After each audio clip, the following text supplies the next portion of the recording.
नमस्ते बच्चों, सुप्रभात। आज मैं आपको ये पाठ पढ़ के सुनाने वाली हूँ और जिस तरह से मैं आपको पढ़ के समझाने वाली हूँ, इसमें से व्याकरण के बहुत सारे कॉन्सेप्ट्स हैं जो हमें पढ़ते हुए समझना है, जो मैं क्लास में समझा चुकी हूँ लेकिन मैं अपनी लाइफ में पहली बार ये रिकॉर्डिंग कर रही हूँ। तो मैं चाहती हूँ आप इसे बार बार सुने और अच्छी तरह से समझे कि रीडिंग करते समय जब हम पाठ को पढ़ रहे हैं तो एक एक वाक्य को कैसे एनालाइज करना है, ये बहुत ज़रूरी है बच्चों। अगर आपने इस तरह से एनालाइज करना सीख लिया तो आपको कभी भी वाक्य बनाने में तकलीफ नहीं आएगी और आप बहुत जल्दी समझ जाएंगे कि कौन सा शब्द स्त्रीलिंग है पुल्लिंग है। यदि आपको वो समझ में आता है कि कौन सा शब्द स्त्रीलिंग है पुल्लिंग है तो आप और क्रिया किस पे निर्भर करेगी, तो आपका वाक्य कभी गलत नहीं होगा।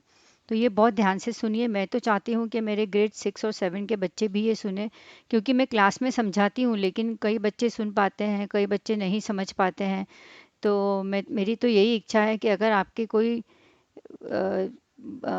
फ्रेंड्स हैं या आपके कोई सिबलिंग्स हैं जो ग्रेड बड़ी क्लास में हैं, तो प्लीज़ उन्हें भी ये कहिएगा कि वो सुने। और मैं इसको यूट्यूब पे भी डालने वाली हूँ, तो प्लीज़ आप उन्हें ये लिंक शेयर कीजिए जिससे वो पढ़ते समय ध्यान रखें कि हमें एक्चुअली पढ़ना किस तरह से है। पढ़ते समय हमें सिर्फ अक्षरों पे या मात्राओं पे ध्यान दे के पढ़ना है, वैसा नहीं है। हमें ग्रामर कॉन्सेप्ट भी समझना है कि अरे हम ये पढ़ रहे हैं तो इसमें क्या ग्रामर अप्लाई हो रहा है। तो वो मैं आज आपको समझाने वाली हूँ और बच्चों प्लीज़ इसे बहुत ध्यान से सुनना और समझना। और यदि आपको समझ में नहीं आएगा तो मैं आपको जूम क्लास में तो ये समझाने ही वाली हूँ, ठीक है। तो पाठ 3 कैसा पुरस्कार।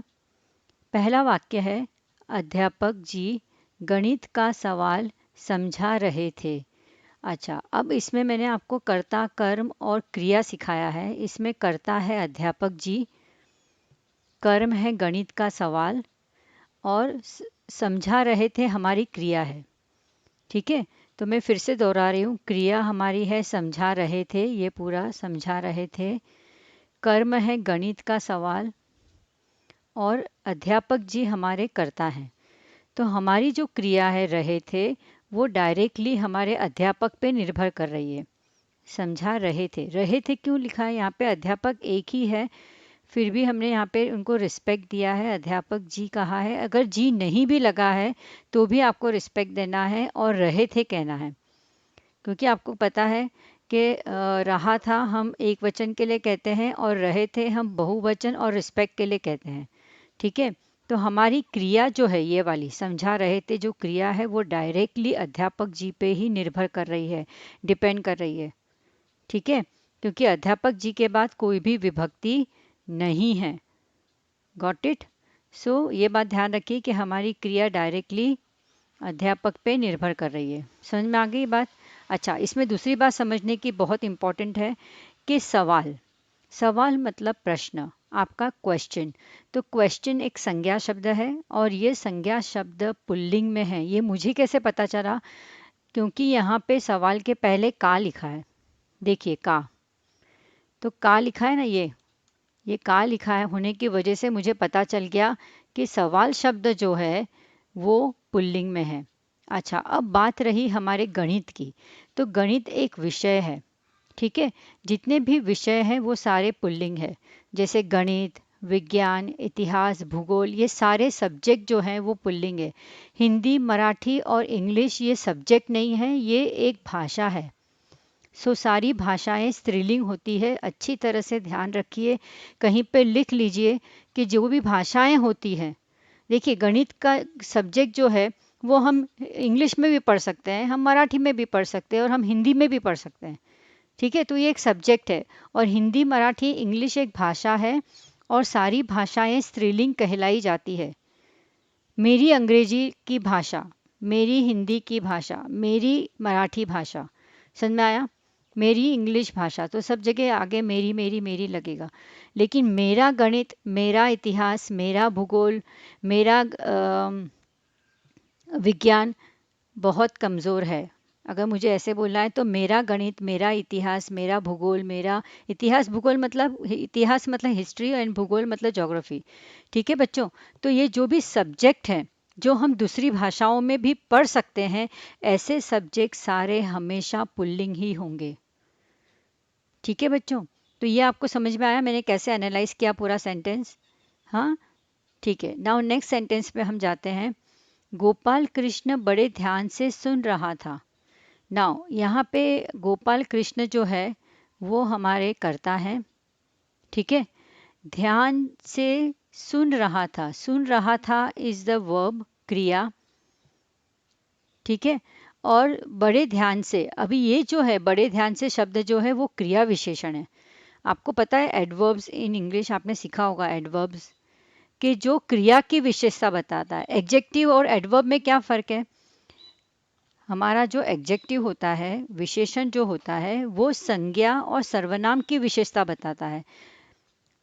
मैं इंग्लिश में बोलती हूँ, adjective describes noun and pronouns, correct, but adverbs describe verbs. So बड़े ध्यान से कैसे सुन रहा था, हमें क्वेश्चन पूछना है क्रिया से। कैसे सुन रहा था? बड़े ध्यान से। तो बड़े ध्यान से ये क्रिया विशेषण है, ये एडवर्ब है, ठीक है। और यहाँ पे भी आप देखिए कि जो क्रिया है हमारी सुन रहा था, ये क्रिया डायरेक्टली हमारा गोपाल कृष्ण पे ही निर्भर कर रही है। डायरेक्टली निर्भर कर रही है मतलब डिपेंड कर रही है, ठीक है। तो गोपाल कृष्ण एक बॉय है, इसलिए सुन रहा था आया। अगर यहाँ पे गोपाल कृष्ण के बदले राधा होती तो हम बोलते राधा बड़े ध्यान से सुन रही थी। अंडरस्टूड? सो हमारी क्रिया डायरेक्टली इस पे डिपेंड कर रही है। Got it? तो ये मैंने एनालाइज किया इस वाक्य को इस तरह से। नाउ आगे का वाक्य सुनिए। छुट्टी होने वाली थी। देखिए यहाँ पे कॉमा है तो हमारे पास छोटा सा ही 3 शब्दों का यह वाक्य है कि छुट्टी होने वाली थी। तो छुट्टी डेफिनेटली स्त्रीलिंग है, क्योंकि उसके बाद जो वर्ब है होने वाली थी, क्रिया जो है वो स्त्रीलिंग में है। हमने ऐसे नहीं कहा कि छुट्टी होने वाला था, हमने ऐसा कहा नहीं, हमने कहा छुट्टी होने वाली थी। इसका मतलब छुट्टी शब्द जो है वह स्त्रीलिंग है, ठीक है। चलो आगे पढ़ते हैं। बच्चे घर जाने की जल्दी में थे। ना यहाँ पे बच्चे जो हैं वो करता है, मतलब बच्चे जाने वाले थे ना, जल्दी में कौन थे? बच्चे थे। तो बच्चे जाने की जल्दी में थे। अभी जाना जो है वो क्रिया है, थे जो है वो क्रिया है, ठीक है। कभी कभी यहाँ पे इस तरह से क्रिया विशेषण और वर्ब कभी कभी आपस में अपनी जगह चेंज करते हैं। तो ये एक बहुत ही अच्छा एग्जाम्पल है कि जल्दी में थे। कैसे जाने की जल्दी में थे? कहाँ जाने की जल्दी में थे? घर जाने की ना। तो जो घर है वो हमारा कर्म है, ठीक है। तो यहाँ पे बच्चे हमारा करता है, बच्चे करता है, घर जो है वो कर्म है, और जाने इज़ द वर्ब एंड थे इज़ द वर्ब। और जल्दी में मतलब उनको घर कैसे जाना था? जल्दी जाना था। तो ये क्रिया विशेषण है, जल्दी क्रिया विशेषण है। यहाँ पे डायरेक्ट थे जो है वो बच्चे पे डिपेंड है, और बच्चे एक नहीं हैं, बहुत सारे हैं, इसलिए यहाँ पे थे लिखा है, ठीक है। तो यहाँ पे हमारी क्रिया डायरेक्टली बच्चे पे डिपेंड कर रही है, क्योंकि बच्चे के बाद कोई भी विभक्ति नहीं है। यदि अगर मैं ऐसा कहूँ कि बच्चा, तो बच्चा घर जाने की जल्दी में था, तो इसका मतलब समझ में आया आपको कि डायरेक्टली क्रिया और कर्ता हमारे एक साथ रिलेटेड हैं, ठीक है। यहाँ पे बच्चे बहुत सारे हैं इसलिए यहाँ पे थे आया। अंडरस्टूड? और क्रिया घर पे क्यों डिपेंड नहीं करेगी? क्योंकि घर बच्चे के बाद क्रिया विभक्ति नहीं है, तो क्रिया घर को देखेगी ही नहीं, क्रिया अपने कर्ता पे ही निर्भर करेगी। मैंने आपको रूल लिखाया था, रूल 1, कि जब कर्ता के बाद विभक्ति न हो तो क्रिया डायरेक्टली कर्ता पे ही निर्भर करती है, और वह कोई भी बीच के शब्दों को नहीं देखती है। तो आप ये रूल ध्यान रखिए, ये रूल 1 है, विभक्ति टाइप 1, ठीक है। ये मैंने आपके लिए विभक्ति टाइप 1 बनाया है, लेकिन ऐसा कोई ग्रामर की किताब में आपको नहीं मिलेगा। सिर्फ आपको समझाने के मैंने टाइप 1 टाइप 2 बनाया है। अच्छा, उसके बाद सुनिए। इसलिए नाउ नेक्स्ट, हम इसलिए उनका ध्यान सवालों की तरफ नहीं था। नाउ अभी इसमें बताओ मुझे कैसे एनालाइज किया है मैंने। इसलिए उनका ध्यान, अभी यहाँ पे ध्यान शब्द जो है वो पुल्लिंग में है, क्योंकि हमने ऐसा नहीं लिखा है उनकी ध्यान, हमने लिखा है उनका ध्यान, ठीक है। अगर लड़की होती तो भी हम उनका ही बोलते। तो हमारा लड़का या लड़की के ऊपर उनका नहीं डिपेंड कर रहा है। ध्यान का जो स्त्रीलिंग पुल्लिंग है, जेंडर जो है, वो का लिखा है। देखिए इसके पहले, जैसे सवाल के पहले का लिखा था तो सवाल पुल्लिंग हुआ, उसी तरह यहाँ पे ध्यान पुल्लिंग है। ठीक है, सवालों की तरफ नहीं था। नाउ नहीं था किसका, नहीं था इज द वर्ब। यहाँ पे था जो है वो क्रिया है और वो उनका पे डिपेंड कर रही है, तो उनका यहाँ पे ध्यान नहीं था।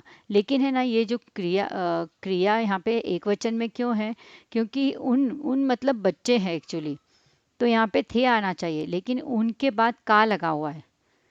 ठीक है, उनके बाद का लगा हुआ है, तो क्रिया उन मतलब बच्चे हैं ना, यहाँ पे उन किसके सर्वनाम किसके लिए प्रयोग किया गया है, बच्चों के ऊपर। तो लेकिन यहाँ पे बच्चों के बाद का विभक्ति आ गई है, तो ये नहीं लगेगा। फिर सवाल जो है यहाँ पे पुल्लिंग में, उसके बाद भी विभक्ति लगी है की। तो जब कभी ऐसा होता है और कभी कभी ऐसा होता है कि बीच में कोई वर्ड छूट गया है जिसके बाद विभक्ति नहीं है, जैसे ध्यान। तो ध्यान यहाँ पे पुल्लिंग शब्द है, इसलिए हमारी क्रिया ध्यान पे निर्भर करेगी और ये आएगा था। आपको समझ में आ रहा है? ये जो बराबर हाईलाइट नहीं हो पा रहा है मुझसे, एक मिनट में ट्राई करती हूँ। ओके ठीक है, नहीं हो रहा है, लेकिन आप समझ लो ये वाला जो शब्द है था, ये ध्यान पे डिपेंड करेगा, और ध्यान यहाँ पे पुल्लिंग है, वो हमको पता चल गया क्योंकि का आगे लगा है। ठीक है, तो इस तरह से क्रिया किस पे निर्भर कर रही है और क्यों निर्भर कर रही है, ये रीडिंग करते समय आपको ध्यान देना है। आप भले ही एक ही पेज रीड करिए, एक पेज तो मैं बोलूँ आपको लगे ज़्यादा है तो आप 2 पैराग्राफ ही रीड करिए, 2 अनुच्छेद ही रीड करिए, लेकिन इसको रीडिंग करते समय इन सब बातों का ध्यान रखिए कि यहाँ पे क्यों और विभक्ति किस पे निर्भर कर रही है, क्रिया किस पे निर्भर कर रही है, विभक्ति कहाँ आई है, क्यों आई है, किस लिए, ये सब आपको एनालाइज करना है सेंटेंस। और ये ग्रेड 5 में एनालाइज करना बहुत बहुत ज़्यादा ज़रूरी है, क्योंकि आपको अभी सारे ग्रामर के कॉन्सेप्ट पता है। आपको संज्ञा पता है, आपको सर्वनाम पता है, विशेषण पता है, क्रिया विशेषण पता है। ठीक है, तो ये आपको करना बहुत ज़रूरी है। अब analyse. Now next question, next sentence sorry. तभी अध्यापक जी ने कहा, ये 10 प्रश्न। देखिए अभी यहाँ पे एक बहुत ही इंपॉर्टेंट बात मैं आपको समझा रही हूँ। यहाँ पे क्यों नहीं लिखा कि अध्यापक जी ने कहे, यहाँ पे ऐसा क्यों नहीं आया? यहाँ पे भी अध्यापक जी है, हमको रिस्पेक्ट देना है, तो कहा क्यों लिखा? ये हमारा विभक्ति टाइप 3 है।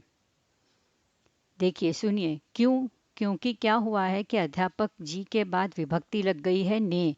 ये जो विभक्ति है ना, ये ने लग गई है, इसलिए अब क्रिया के पास कुछ नहीं है डिपेंड करने को। अब क्रिया के पास ऐसा कोई भी शब्द वाक्य में नहीं है जो उसके ऊपर वो निर्भर करे। जब ऐसा कभी होता है तब क्रिया हमेशा स्त्री एक वचन और पुल्लिंग में होती है। ये बात ध्यान रखिए। जब कभी, मैं फिर से दोहरा रही हूँ, जब वाक्य में क्रिया के पास कोई भी शब्द नहीं है जिस पर वो निर्भर कर सके, शायद वो स्त्रीलिंग हो या पुल्लिंग हो, ऐसा कोई भी शब्द नहीं है जिस पर वो डिपेंड हो सके, तो उस समय क्रिया हमेशा पुल्लिंग एक वचन में ही आएगी। जैसे बकरी ने शेर को खाया, बकरी बकरी ने खाया है, लेकिन आया तो आंसर खाया आया है, बकरी ने खाई नहीं आया है, क्योंकि बकरी ने शेर को, तो बकरी के बाद भी ने लिखा है, शेर के बाद भी ने लिखा है, तो खाया क्रिया किस पे डिपेंड करेगी? किसके पास कुछ नहीं है डिपेंड करने के लिए, तो वो हमेशा एक वचन पुल्लिंग में ही होगी। ये बात ध्यान रखिए आप। This is type 3। ठीक है, चलो फिर नेक्स्ट है कि अध्यापक जी ने कहा, ये 10 प्रश्न गृह कार्य के लिए हैं। तो यहाँ पे लिए हैं जो हैं वो बिंदी आई है। आप मुझे बताइए किसके वजह से आई है बिंदी है, किसके वहाँ किसके लिए आई है? 10 प्रश्न के लिए। वेरी गुड, क्योंकि 10 प्रश्न हैं, बहुत सारे प्रश्न हैं, और प्रश्न के बाद कोई भी विभक्ति नहीं है, इसलिए है जो क्रिया है ये सहायक क्रिया है, ये मेन वर्ब नहीं है, मुख्य क्रिया नहीं है, ये सहायक क्रिया है। तो ये है डायरेक्टली 10 प्रश्न पे ही डिपेंड करेगा। और एक बात आपको मैं आज नहीं समझाती हूँ कि ये शब्द जो है यहाँ पे ये सर्वनाम नहीं है। आपको पता है ना, मैंने आपको सर्वनाम करवाया था, यह, ये, वह, वे, है ना, याद है आपको? तो ये सर्वनाम यहाँ पे जब सर्वनाम लगा हुआ है, लेकिन वो सर्वनाम नहीं है, वो सार्वनामिक विशेषण है, क्योंकि वो पॉइंट आउट कर रहा है कि ये 10 प्रश्न, it's pointing out, it's showing us कि like these 10 questions. so these जो है वो डिमॉन्स्ट्रेटिव प्रोनाउन होता है इंग्लिश में, लेकिन हिंदी में इसको कहते हैं सार्वनामिक विशेषण, मतलब सर्वनाम का रूप है लेकिन यहाँ पर विशेषण की तरह इसका इस्तेमाल किया गया है। ठीक है, जैसे वह घर, जब हम बताते हैं, पॉइंट आउट करते हैं कि अरे वह घर मेरा है, तो यहाँ पे वह जो है वो सर्वनाम नहीं है, सार्वनामिक विशेषण है। तो जब सर्वनाम और संज्ञा दोनों शब्द साथ में आते हैं, जैसे वह घर, ये 10 प्रश्न, सो 10 प्रश्न जो है ये एक तरह से हमारे लिए संज्ञा है। ठीक है, प्रश्न जो है वो संज्ञा है, और ये जब सर्वनाम और संज्ञा शब्द साथ में आते हैं, तब जो पहला सर्वनाम शब्द है वो सार्वनामिक विशेषण बन जाता है। So when we are pointing out कि यह घर मेरा है, वह बच्चा खेल रहा है, तो वह बच्चा, अभी देखो वह और बच्चा दोनों साथ में आया है, मतलब वह सर्वनाम है और बच्चा संज्ञा है। तो जब हम पॉइंट आउट कर रहे हैं कि वह पर्टिकुलर दैट पर्सन, वह बच्चा, तो जब ऐसा हम पॉइंट आउट करते हैं तो उस वह को सर्वनाम नहीं कहेंगे, उसे सार्वनामिक विशेषण कहेंगे। तो यहाँ पे ये जो है वो सार्वनामिक विशेषण है। ठीक है बच्चों, और बस इसमें और तो कुछ समझाना नहीं है मुझे। नाउ नेक्स्ट नेक्स्ट वाक्य, नया दूसरा वाक्य, मैं सोमवार को, देखो ध्यान से पढ़ना, मैं सोमवार को सबकी कॉपियाँ देखूंगा। ये तो बहुत क्लियर है कि मैं के बाद कोई भी विभक्ति नहीं है, मैं करता है, तो हमारी जो क्रिया है वो डेफिनेटली मैं पे ही डिपेंड करेगी। ठीक है, हमारी जो क्रिया है ये देखूंगा, देखूंगा जो क्रिया है वो डेफिनेटली हमारी मैं पे ही डिपेंड करेगी। ठीक है, मैं के बाद कोई विभक्ति नहीं है। एक मिनट ना, ये क्यों ऐसा हो रहा है? हाँ, सो मैं सोमवार को सबकी कॉपियाँ देखूंगा। यदि मैं के बाद यहाँ पे विभक्ति होती ना, मैं के बाद, तो समझो मैंने सोमवार को सबकी कॉपियाँ देखी, ऐसे आता था। अगर मैं के बाद विभक्ति होती, समझो मैंने ने लगा दिया विभक्ति, तो मैंने सोमवार को सबकी कॉपियाँ देखी, तो कॉपियाँ स्त्रीलिंग शब्द है, इसलिए यहाँ पे देखी हो जाता। ये बहुत ही अच्छा एग्जाम्पल है, आप ध्यान से समझिए कि कॉपियाँ, अभी आपको ये बात समझ में आनी चाहिए कि जो कॉपियाँ शब्द है यहाँ पे, ये जो कॉपियाँ शब्द है, ये जो शब्द है ना बच्चों, आपको पता है कि हम या कभी लगाते हैं, हम या लगाते हैं जब स्त्रीलिंग इकारांत शब्द होता है, तो बहुवचन बनाते समय हम या लगाते हैं, जैसे मछलियाँ, गिलहरियाँ, चूड़ियाँ, तालियाँ, चाबियाँ, और जितने भी ई से एंड हो रहे हैं, याद है आपको? तो बेटा वचन का बहुत ध्यान रखना, वचन के नियम आप फिर से रिवाइज कर लेना, वचन और लिंग दोनों, मैंने आपको दोनों के वर्कशीट्स दी हैं, तो उसे रिवाइज कर लेना। तो यहाँ जब हम लगाते हैं तो बहुत ही ऑब्वियस बात है कि ये शब्द आपका स्त्रीलिंग है। समझ में आया? यहाँ पे मैं के बाद विभक्ति नहीं है, इसलिए देखूंगा आया है, लेकिन जैसे ही मैं के बाद ने लगा देती हूँ, तो ये वाक्य कैसे बनेगा देखिए, मैंने सोमवार को सबकी कॉपियाँ देखी। समझ में आया? कॉपियाँ स्त्रीलिंग है, इसलिए देखी आता आएगा। अगर यहाँ पे कॉपियाँ के बदले कुछ और होता तो देखा आता। या पेपर, समझो पेपर लिखती हूँ मैं यहाँ पे, सबका पेपर, तो की, देखिए कॉपियाँ के पहले की भी लिखा है यहाँ पे, सबकी की भी है, तो भी आपको बहुत ऑब्वियस हो जाना चाहिए कि ये शब्द स्त्रीलिंग है। समझ में आ रहा है? तो सबका, अगर कॉपियाँ के बदले में पेपर लिख दूँ, कागज़ लिख दूँ, कागज़ भी पुल्लिंग शब्द है, तो सबका कागज़ देखा। ठीक है, चलिए आगे बढ़ते हैं। सब प्रश्न सही सही हल करके लाना, इसमें प्रश्न के ऊपर ही तुम्हारा लाना विभक्ति विभक्ति डिपेंड कर रही है ना? सब प्रश्न सही सही हल करके लाना। तो इस तरह से बच्चों अपना ये पहला पैराग्राफ का अंत हुआ। अब मैं आगे का एक पैराग्राफ और समझा देती हूँ। गोपाल घर पहुंचा, बहुत सिंपल है। गोपाल के ऊपर पहुंचा निर्भर कर रही है विभक्ति, और घर हमारा कर्म है। सो गोपाल है कर्ता, घर है कर्म, पहुंचा इस क्रिया।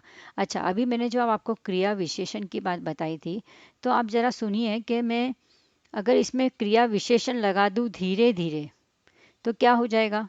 गोपाल धीरे धीरे घर पहुंचा। ठीक है, कैसे पहुंचा? धीरे धीरे। तो क्रिया विशेषण यहाँ पे धीरे धीरे आएगा, या जल्दी जल्दी घर पहुंचा, कुछ भी लगा सकते हैं आप। तो उसको क्रिया विशेषण। कैसे पहुंचा, हमको क्रिया से प्रश्न पूछना है, कैसे? तो धीरे धीरे घर पहुंचा। चलो नाउ नेक्स्ट, खाना खाया और गृह कार्य करने बैठ गया। नाउ यहाँ पे क्रिया क्या है हमारी? बैठ गया। ठीक है, बैठ गया। करने भी आ सकता है, करने भी क्रिया आ सकता है, करने बैठ गया। ठीक है, नाउ यहाँ पे क्रिया तो है लेकिन करता नहीं है। यहाँ पे खाना कोई करता नहीं है, खाना खाया किसी ने खाना खाया है, तो यहाँ पे कर्म है ये। ठीक है, यहाँ पे दो कर्म है, खाना खाया और गृह कार्य। तो यहाँ पे दो कर्म है, ये दो कर्म है, और यहाँ पे एब्सेंट है हमारा कर्ता। तो आपको पता है खाना किसने खाया? ऑब्वियसली गोपाल घर पहुंचा, उसने ही खाना खाया होगा। तो गोपाल शब्द जो है वो यहाँ पे एब्सेंट है। ठीक है, वो नहीं लिखा है, लेकिन हमें समझ में आ रहा है कि गोपाल ने ही खाना खाया है, क्योंकि हम उसकी ही बातें कर रहे हैं। तो कभी कभी ऐसा भी होता है कि कर्ता एब्सेंट रहता है, तो हमें ध्यान रखना है कि क्रिया कर्ता पे ही निर्भर करेगी। तो गोपाल खाना खाया, गोपाल ने खाना खाया और गृह कार्य करने बैठ गया। अगर मैं ने लगाती हूँ यहाँ पे, तो गोपाल के ऊपर विभक्ति डिपेंड नहीं करेगी। सपोज मैंने यहाँ पे लिखा गोपाल ने। ठीक है, गोपाल ने खाना खाया और गृह कार्य करने बैठ गया। सो नाउ बैठ गया आएगा, खाना पे आएगा, डिपेंड करेगा क्रिया, क्योंकि गोपाल के बाद ने लिख दिया है हमने। तो क्रिया गोपाल पे निर्भर नहीं करेगी, फिर खाना पे निर्भर करेगी।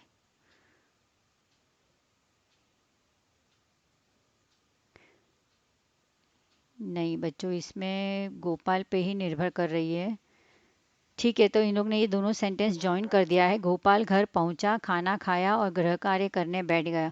इस तरह से है, क्योंकि अगर मैंने गोपाल के बाद क्रिया विभक्ति लगा दी, तो भी यहाँ पे बैठ गया आएगा, और बैठ गया गोपाल पे ही निर्भर कर रहा है। तो ये दोनों वाक्य जॉइंट है एक्चुअली। तो जब कभी कर्ता नहीं होता है तो समझ लिए वो पहले वाक्य के साथ जॉइंट है। ठीक है, ऑल राइट। चलिए, ये भी एक बहुत बड़ी बात थी जो मुझे आपको समझाते हुए मुझे भी थोड़ा समझ में आया। नेक्स्ट आगे सुनिए। उसने जल्दी ही 8 प्रश्न हल कर लिए। ना उसने, अभी उसने मतलब ये क्रिया हमारी उसने पे निर्भर नहीं करेगी डेफिनेटली, है ना। उसने जल्दी ही, जल्दी ही तो आपको पता है क्रिया विशेषण है। 8 प्रश्न, 8 प्रश्न हमारे क्या हो गया बोलिए? प्रश्न हमारा संज्ञा है और 8 उसकी विशेषता है कि 8 प्रश्न हल कर लिए। तो 8 प्रश्न पे कर लिए क्रिया निर्भर कर रही है। ठीक है, 9वें प्रश्न में कुछ अधिक समय लगा। नाउ यहाँ पे लगा जो आया है, लगा हमारी क्रिया है, जो लगा क्रिया है वो समय पे निर्भर कर रही है, क्योंकि 9वें प्रश्न के बाद तो विभक्ति आई है 9वें प्रश्न में, है ना। ठीक है, तो इसके बाद विभक्ति है। तो कुछ अधिक समय लगा, तो समय के ऊपर क्रिया लगी है लगा, इसलिए समय शब्द पुल्लिंग है। ये आप ध्यान रखिए कि समय शब्द पुल्लिंग है। और 10वां तो निकला ही नहीं। देखो, निकला ही नहीं मतलब प्रश्न नहीं निकला ना, इसलिए प्रश्न पुल्लिंग है, निकला प्रश्न के ऊपर आ रहा है। गोपाल ने बहुत कोशिश की। नाउ ये बहुत ही अच्छा वाक्य है समझने के लिए कि गोपाल ने, गोपाल के बाद विभक्ति आ गई है, तो हमारी जो क्रिया है की, वो गोपाल पे निर्भर नहीं करेगी, वो कोशिश शब्द पे निर्भर करेगी, और कोशिश शब्द स्त्रीलिंग है इसलिए की आया है। तो आप ये बात का ध्यान रखिए कि अगर क्रिया लास्ट में की आ रही है तो वो किस पे डिपेंड कर रही है, और वो शब्द फिर आपका स्त्रीलिंग होगा। तो इस तरह से आपको जो थर्सडे को मैंने अगले थर्सडे को काम दिया है, वो इसी तरह से आपको डिसाइड करना है कि आपने किस तरह से सोचा कि कोशिश शब्द स्त्रीलिंग है। तो आपको समझाना है कि कोशिश शब्द स्त्रीलिंग है क्योंकि उसके बाद क्रिया की लगा है, की आई है, और की जो क्रिया है वो गोपाल पे निर्भर नहीं करेगी क्योंकि गोपाल के बाद ऑलरेडी विभक्ति है। ठीक है, तो इस तरह से आपको मुझे एक्सप्लेन करना है लिख कर, या आप ओरली भी बोल सकते हैं। चलिए, आप ओरली भी बोल सकते हैं। फिर हार कर उसे छोड़ दिया। ठीक है, उसे किसे, मतलब उसे किसे, प्रश्न को। तो प्रश्न छोड़ दिया है तो प्रश्न पुल्लिंग है तो छोड़ दिया ही आएगा, छोड़ दी नहीं आएगा। अच्छा, उसने सोचा, अभी उसने सोचा भी एक बहुत अच्छा एग्जाम्पल है हमारा टाइप 3 का, जो मैंने आपको कहा ना, अध्यापक जी ने कहा। उसी तरह उसने सोचा ना, यहाँ पे जो सोचा क्रिया है वो एक वचन पुल्लिंग में है क्योंकि यहाँ पे उसके बाद ने लग गया है ना। ये उसके बाद ने लग गया है विभक्ति, तो सोचा क्रिया के पास कोई भी शब्द नहीं है डिपेंड होने के लिए, तो वो हमेशा पुल्लिंग एक वचन में आएगी। यह प्रश्न अध्यापक जी ने, देखो यहाँ पे यह प्रश्न ना, ये प्रश्न के पहले यह लगा है, संज्ञा और सर्वनाम दोनों साथ में आया है, तो संज्ञा विल चेंज इनटू सार्वनामिक विशेषण। तो यह प्रश्न अध्यापक जी से ही समझ लूंगा, है ना। प्रश्न अध्यापक जी से ही समझ लूंगा, यहाँ पे लूंगा जो आया है इसलिए आया है कि यहाँ पे यह के पहले मैं अब्सेंट है। मैं यह प्रश्न अध्यापक जी से ही समझ लूंगा, समझ में आया। तो यहाँ पे आगे मैं होना चाहिए लेकिन नहीं लिखा है, तो ये बहुत ही ऑब्वियस है कि ये गोपाल सोच रहा है, उसने सोचा आया है ना कि मैं यह प्रश्न अध्यापक जी से ही समझ लूंगा, इसलिए यहाँ पे लूंगा आया। तो लूंगा आया, इसका मतलब ही यहाँ पे क्रिया कर्ता जो है वो मैं है। Got it. तो मैं आपको इसमें एक रिकॉर्डिंग में सिर्फ ये 2 पैराग्राफ ही समझा रही हूँ क्योंकि फिर आपका ध्यान नहीं रहेगा। तो आप इसे ध्यान से सुनिए, समझिए, और फिर हम जूम क्लास में मिलते हैं। और थर्सडे को आपको इसी तरह से कार्य करना है, और ये जो मैंने आपको समझाया है उसे बार बार सुनिए। यदि आपको ये मेरा वीडियो पसंद आ रहा है, मैंने जो छोटी सी कोशिश की है, अगर आपको अच्छी लग रही है तो आप मुझे बोलेगा, फिर मैं आगे का लेसन भी आपको इस तरह से समझाने की कोशिश करूँगी और मैं आपको रिकॉर्डिंग भेज दूँगी। तो प्लीज़ इसे ध्यान से सुनिएगा और समझिए कि मैं क्या बोल रही हूँ। नहीं समझ में आया तो आप मुझे जूम क्लास में पूछ लेना, लेकिन जूम क्लास के पहले ये वीडियो ज़रूर देख कर आना। ठीक है, थैंक यू बच्चों, धन्यवाद, बाय, आपका दिन शुभ हो।